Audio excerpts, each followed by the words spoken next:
When Omoyele Sowore walked into the Federal High Court in Abuja that morning, nobody expected what would follow.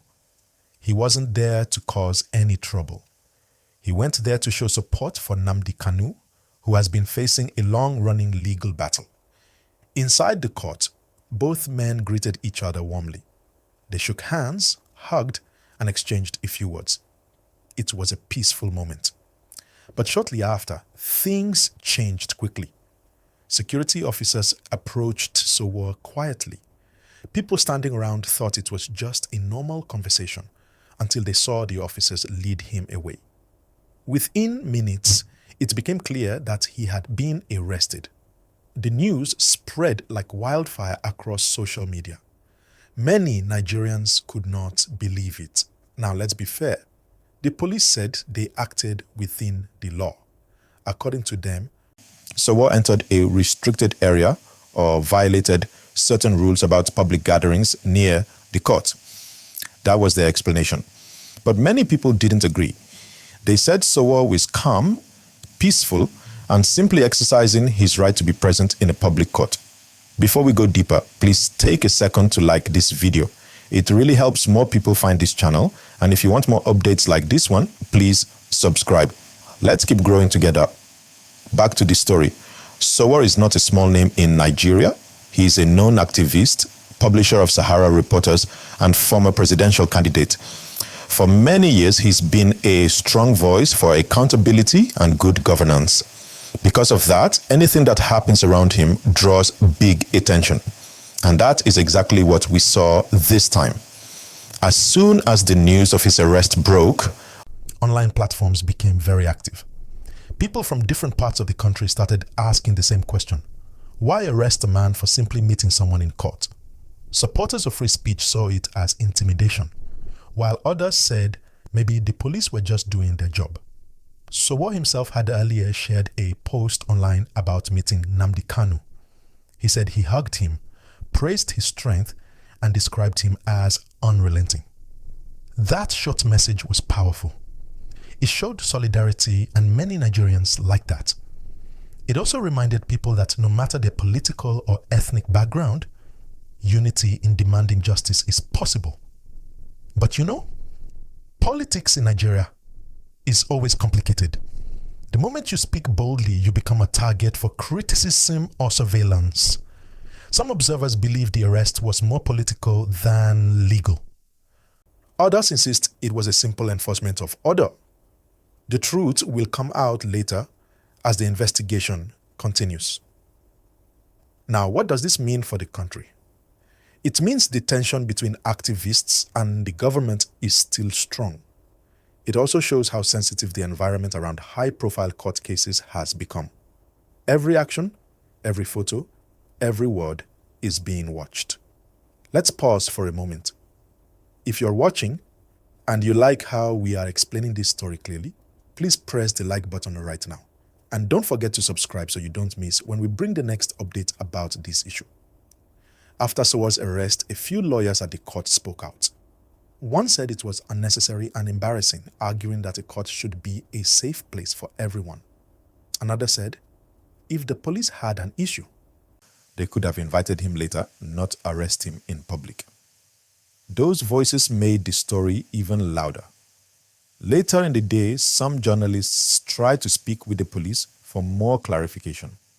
The response remained the same. They said it was a routine action to maintain order. No violence, no handcuffs shown, but still the timing was sensitive. For the Nigerian public, this was another reminder that civil activism is still a tough road. Many people respect Sowore for being consistent. Even when he was arrested in the past, he came out stronger. And now again, he's in the news, this time for simply visiting someone facing trial. After Sowore was taken away, several activists started making phone calls to find out where he was being held. Some said he was taken to a nearby police division, while others said he was moved out of the court area completely.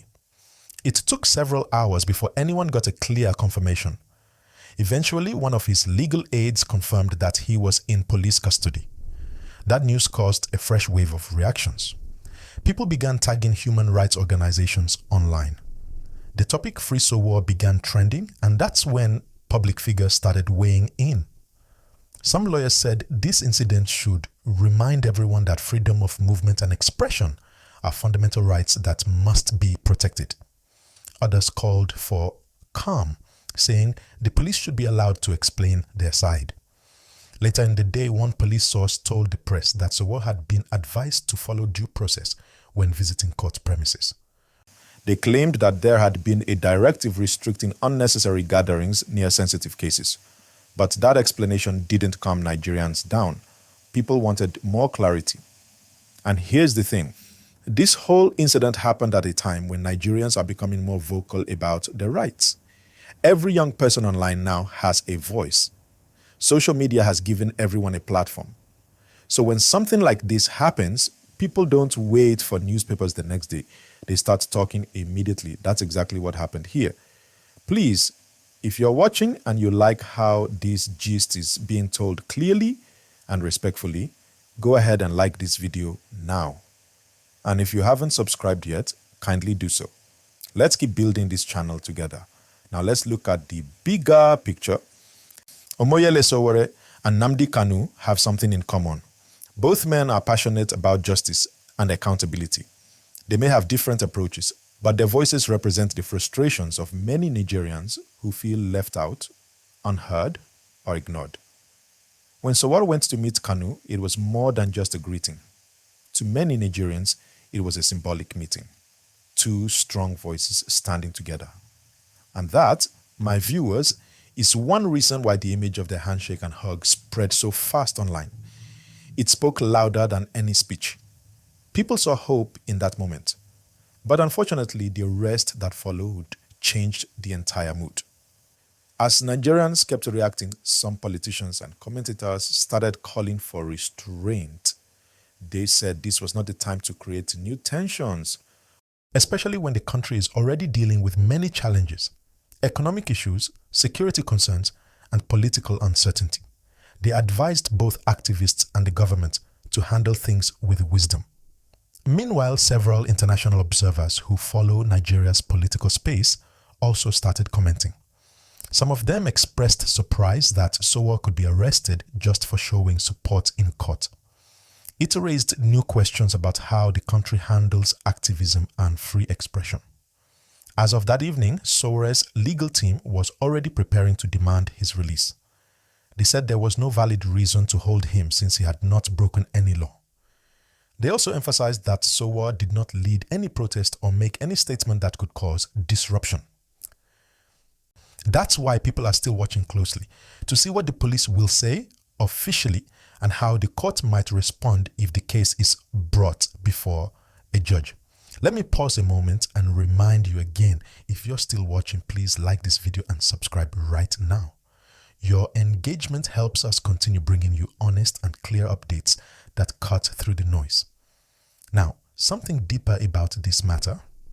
It has exposed again the fine line between activism and authority in Nigeria. Activists like Sowore play a key role in society. They speak up when others stay silent. But at the same time, the system sometimes sees them as a challenge, not as contributors. That's why every move they make is observed. When Sowore was taken away, some older citizens said, "This country needs more dialogue, not confrontation." And that is true. Because when people who want change keep getting arrested, the younger generation begins to lose faith in peaceful activism. That's not good for the nation. So, this incident is more than just one man being arrested. It's a reflection of how Nigeria is still learning to balance freedom and order. It's a question of how much space citizens have to express themselves peacefully without fear.